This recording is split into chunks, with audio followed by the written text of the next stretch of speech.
Binuwag ng pinagsanib na persa ng Philippine Drug Enforcement Agency at kapulisan ang isang hinihinalang drug den at naarestong 3 individual sa ikinasang bypass operation sa Proc 6, Barangay Bonfal West, Bayombong, Nueva Vizcaya, pasado alas 8 ng gabi noong ika-2 Disyembre nito lamang taon.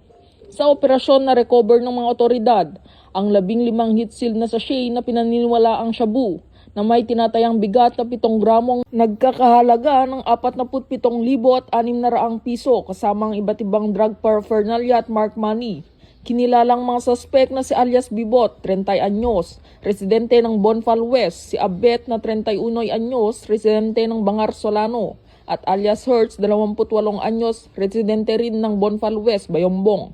Ayon kay Regional Director Jill Cesario Picastro, patunay ang operasyon sa patuloy na commitment ng PIDEA na lipunin ang illegal na droga sa tulong ng Interprovincial Collaboration at Intelligence-Driven Operations. Mahaharap ang mga suspect sa kasong paglabag sa Section 5, 6, 7, 11 at 12, Article 2 ng Republic Act 9165 o ang Comprehensive Dangerous Drug Act of 2002.